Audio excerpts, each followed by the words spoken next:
Você pode perder tudo: o emprego, o dinheiro, a pessoa que ama, sua saúde, até a própria vida. E nada disso está sob o seu controle. Mas há algo que ninguém pode tirar de você: o domínio sobre si mesmo. O estoicismo não promete uma vida fácil. Promete uma mente inabalável. Nesse vídeo você vai ver a história real de um homem que tinha tudo. E mesmo assim era infeliz. Até que descobriu o poder da filosofia estoica, enfrentou suas maiores dores e renasceu com uma força que nada externo poderia abalar. Fique até o fim, porque essa pode ser a virada de chave que sua mente precisava. Daniel era o tipo de homem que parecia ter vencido na vida. Aos 35 anos, ocupava um cargo de diretoria em uma grande empresa. Usava ternos sob medida, frequentava restaurantes caros e dirigia um carro de luxo. Morava em um apartamento no topo de um edifício moderno, com janelas amplas e vista panorâmica para a cidade. A rotina era intensa: reuniões estratégicas, viagens de negócios, decisões de alto risco. Por fora, tudo funcionava perfeitamente, mas por dentro, havia um colapso silencioso. Quando as luzes se apagavam e o silêncio da madrugada tomava conta, Daniel enfrentava algo que não podia resolver com planilhas ou metas. Um vazio crescente, uma sensação de que sua vida estava girando em torno de algo sem sentido. Ele se perguntava: é isso? É para isso que me esforcei tanto? Dormia mal com insônia constante. O estômago vivia embrulhado, e mesmo com todo o sucesso, sentia-se como se estivesse à beira de um precipício. Essa era a vida de Daniel. Uma vida aparentemente perfeita, mas completamente desconectada do que realmente importava. A virada veio de forma inesperada. Após uma crise de pânico no meio de uma apresentação importante, Daniel foi obrigado a parar.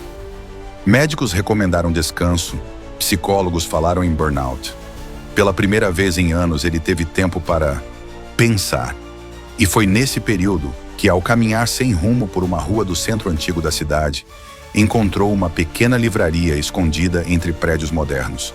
Lá dentro, como se o universo tivesse preparado tudo, um livro em uma prateleira baixa chamou sua atenção. Meditações de Marco Aurélio. Curioso com a capa austera, folheou algumas páginas. Você tem poder sobre sua mente, não sobre os acontecimentos. Compreenda isso e encontrará a força. Aquilo o paralisou. Era como se o livro tivesse sido escrito para ele. Nos dias seguintes, devorou cada palavra. E quanto mais lia, mais sentia que havia encontrado algo que não buscava, mas precisava. O estoicismo, com sua proposta de desapego, controle das emoções e busca por uma vida guiada pela razão, parecia oferecer o que nenhum diploma ou bônus anual lhe entregou: paz interior. A decisão foi clara. Daniel iniciaria uma jornada rumo ao verdadeiro domínio de si. Queria ser livre, de verdade, livre das expectativas, das pressões externas e principalmente das próprias reações impulsivas. O objetivo agora era desenvolver resiliência mental, disciplina e controle emocional. A aventura, porém, seria muito mais difícil do que ele imaginava. Logo nos primeiros meses, Daniel mergulhou em estudos filosóficos. Lia Sêneca, Epicteto, Marco Aurélio. Criou uma nova rotina, com meditações matinais, exercícios de reflexão e prática da virtude em cada ação. Reduziu o consumo de redes sociais, passou a dizer não com mais frequência e enfrentou os próprios hábitos de fuga. Mas o mundo ao seu redor não entendia. No trabalho, sua mudança de comportamento foi vista com desconfiança. Colegas o acusavam de estar se achando. O chefe reclamava da sua falta de proatividade. Em casa, a parceira de anos começou a se sentir distante, incomodada com o novo Daniel, que parecia mais introspectivo e menos emocional. Amigos sumiram. Você está diferente, diziam, com um tom de julgamento. E estavam certos. Ele estava diferente, mas isso também doía. Daniel se viu lutando contra os antigos impulsos. Em situações de conflito, ainda queria explodir. Quando criticado, ainda sentia o orgulho ferido. Era como travar uma guerra silenciosa dentro de si mesmo. A cada vitória, um alívio. A cada recaída, uma decepção consigo. A jornada de autodomínio revelou-se mais brutal do que qualquer pressão corporativa. E mesmo assim, ele seguiu. A grande provação veio em forma de uma ligação, numa madrugada chuvosa. Seu pai, com quem tinha uma relação difícil e marcada por silêncios, estava internado em estado terminal. O câncer avançado, antes controlado, agora se espalhara sem freios. Daniel correu para o hospital. Ao chegar, viu a mãe em lágrimas, os irmãos em choque.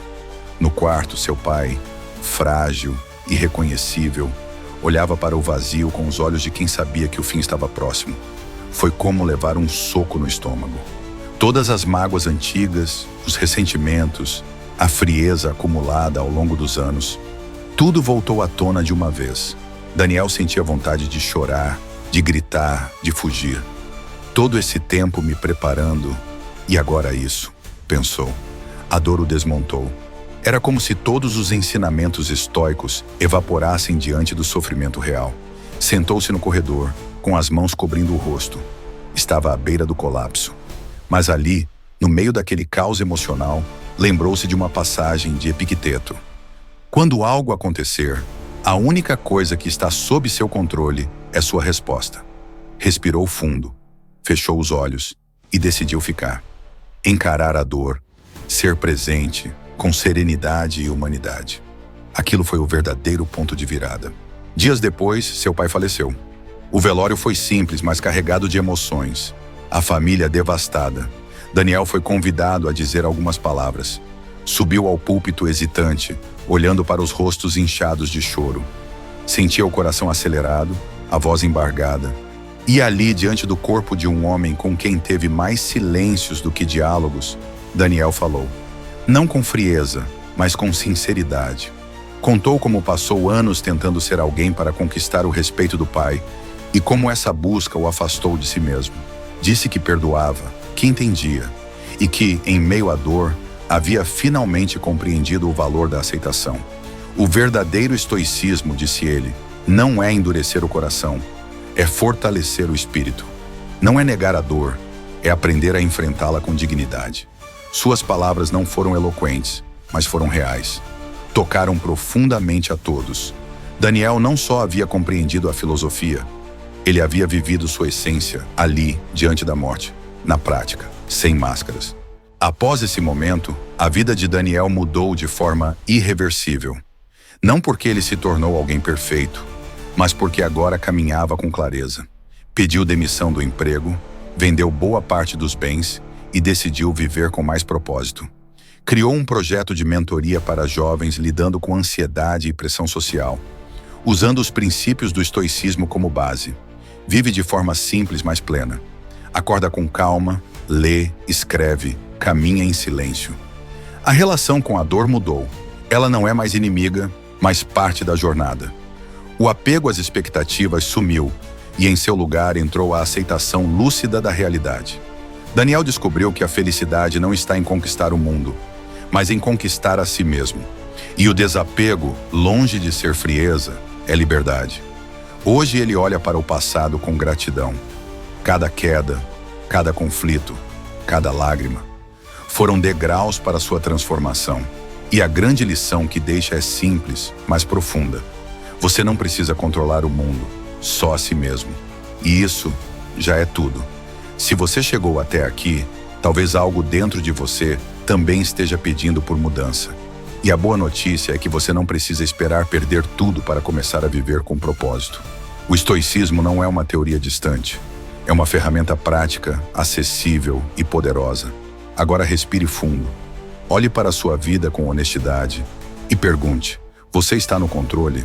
Se a resposta for não, talvez esteja na hora de dar o primeiro passo rumo à sua própria transformação. Porque no fundo, o mundo não precisa mudar. Quem precisa mudar é você. E essa mudança começa agora. Nos vemos no próximo vídeo.